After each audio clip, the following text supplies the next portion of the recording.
और यह तालिब हुसैन शाह की तस्वीर इस देश के गृह मंत्री के साथ उनके पीछे है।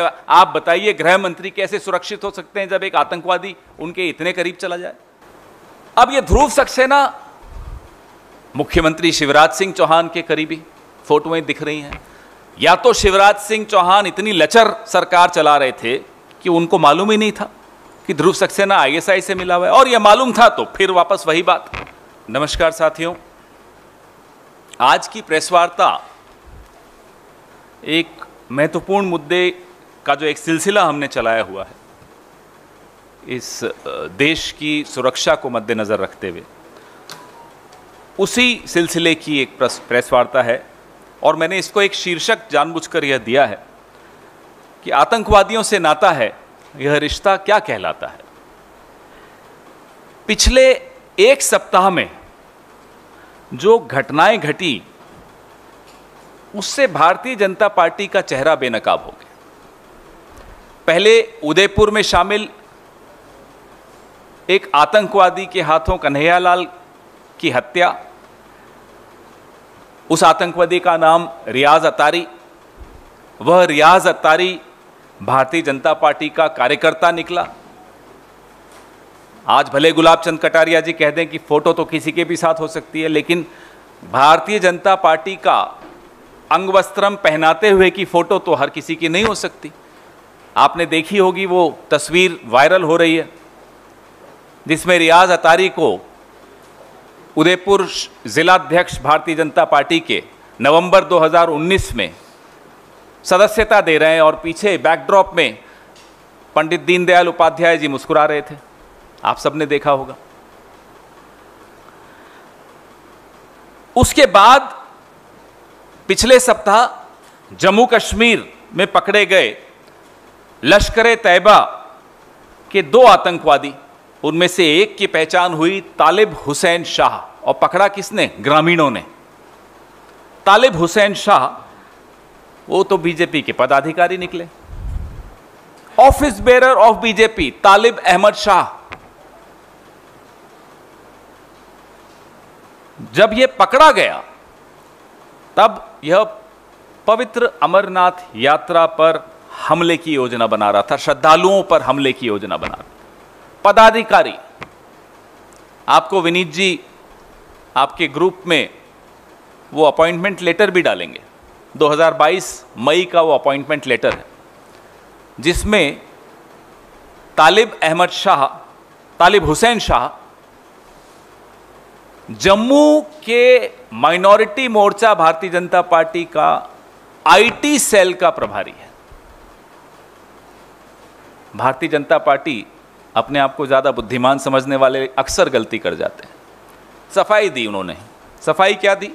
जम्मू कश्मीर के Twitter handle Bharatiya Janata party से आया कि ये फेक न्यूज़ है और हमारे राज्य का प्रभारी तो कोई और है। आपका अपॉइंटमेंट लेटर तो उसको राज्य का प्रभारी बताता ही नहीं है। जम्मू प्रोविंस का आईटी का प्रभारी बताता है, और बड़ा सही उसको पद दिया आपने। दिन में जो नफरत आईटी पे फैलाता है, रात में फिर वही नफरत बाहर निकलकर फैलाता है।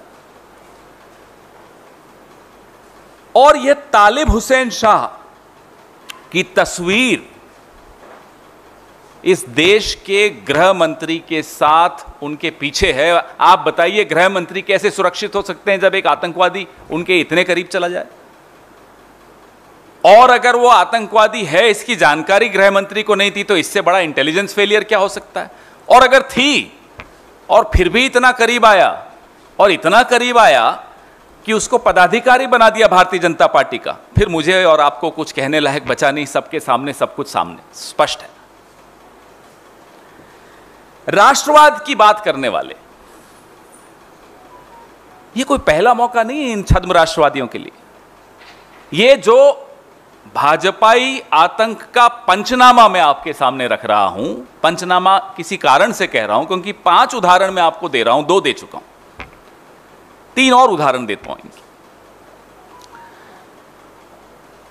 2 साल पहले जम्मू कश्मीर में एक ऐसा मामला ही सामने आया जब आतंकियों को हथियार मुहैया कराने के आरोप में भारतीय जनता पार्टी के पूर्व नेता एवं सरपंच तारिक अहमद मीर को गिरफ्तार किया गया। मीर पर हिजबुल कमांडर नवेद बाबू को हथियार देने का आरोप था और वो नवेद बाबू आतंकियों की मदद करने वाले डीएसपी दविंदर सिंह के साथ गिरफ्तार हुआ। ये मीर, डीएसपी दविंदर सिंह पर तो एक किताब लिखी जा सकती है, कई पिक्चरें बनाई जा सकती हैं, लेकिन उसमें कई बड़े चेहरे बेनकाब होंगे। तो कोई हिम्मत जुटाएगा, मुझे पूरी उम्मीद है उन बड़े चेहरों को बेनकाब करने की। 2017 में मध्य प्रदेश की वो घटना आप सबने कवर की थी, हम सबने डिबेट्स में भी भाग लिया था, जिसमें एटीएस की टीम ने अवैध टेलीफोन एक्सचेंज का पर्दाफाश करते हुए आईएसआई के 11 संदिग्धों को गिरफ्तार किया। इनमें एक भारतीय जनता पार्टी की आईटी सेल का बड़ा महत्वपूर्ण रोल रहता है इसमें, का ध्रुव सक्सेना भी शामिल था। आप सबको सिर्फ याद दिला रहा हूं और इस प्रेस वार्ता के अंत में आपको एक खबर भी दूंगा, महत्वपूर्ण खबर है। अब यह ध्रुव सक्सेना मुख्यमंत्री शिवराज सिंह चौहान के करीबी, फोटोएं दिख रही हैं। या तो शिवराज सिंह चौहान इतनी लचर सरकार चला रहे थे कि उनको मालूम ही नहीं था कि ध्रुव सक्सेना आईएसआई से मिला हुआ है, और यह मालूम था तो फिर वापस वही बात, सबके सामने है सब कुछ, पर्दाफाश है। 2 साल बाद 2019 में बजरंग दल के एक नेता मध्य प्रदेश में बलराम सिंह, इनकी गिरफ्तारी हुई टेरर फंडिंग के आरोप। बड़ी आत्मनिर्भर भाजपा है ये। आईटी सेल वाले टेररिस्ट भी हैं, टेरर फंडिंग भी खुद ही करते हैं। इससे ज्यादा आत्मनिर्भर पार्टी हमने नहीं देखी। आतंकी भी साथ, सब कुछ साथ। 2017 में एनआईए की एक विशेष अदालत ने आतंकियों को आर्थिक मदद देने के आरोप में असम के भाजपा नेता निरंजन होजाई को उम्र कैद की सजा सुनाई थी। उन्हें 1000 करोड़ के वित्तीय घोटाले एवं टेरर फंडिंग के मामले में दोषी पाया गया, और इस फंडिंग से आतंकवादी हथियार खरीदते थे और वो हथियार हमारे सुरक्षा बलों के खिलाफ इस्तेमाल होते थे। ये सब फाइंडिंग्स में आया है। इतना ही नहीं, बीजेपी सत्ता के लिए अपराध सिद्ध आतंकवादी को टिकट देने में भी नहीं चूकी। यह बड़ा महत्वपूर्ण उदाहरण है।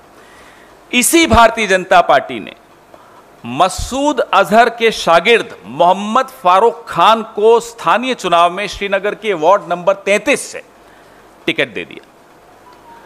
तो जो जम्मू कश्मीर लिबरेशन फ्रंट एवं हरकतुल मुजाहिदीन का सदस्य रह चुका हो, उसको आप टिकट दे देते हो। तभी कहता हूं यह आत्मनिर्भर पार्टी है। ऐसे में महत्वपूर्ण सवाल उठता है, नूपुर शर्मा भी आपकी पार्टी की, रियाज अतारी भी आपकी पार्टी का, और तालिब हुसैन शाह भी आपकी पार्टी का। कितने फ्रिंज लोग पाल रखे हैं आपने खुद को मेन स्ट्रीम में रखने के लिए? जरा इसका भी जवाब दीजिए हमें।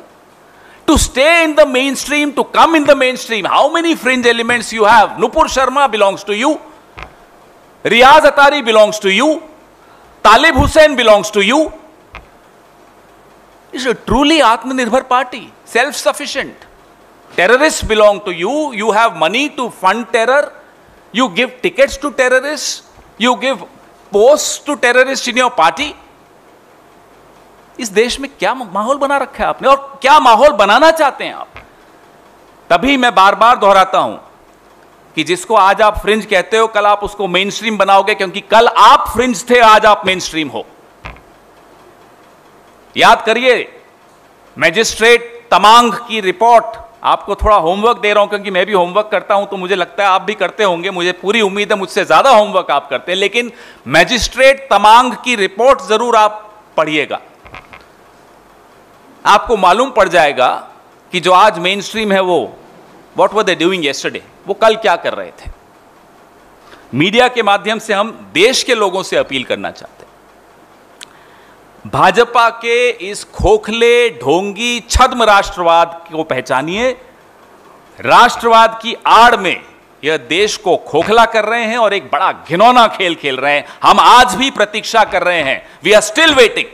Will the prime minister open his mouth? Will the Home Minister come out and give a clarification to the country? What were these terrorists doing in the BJP? What were you doing with those terrorists in the BJP? Thank you.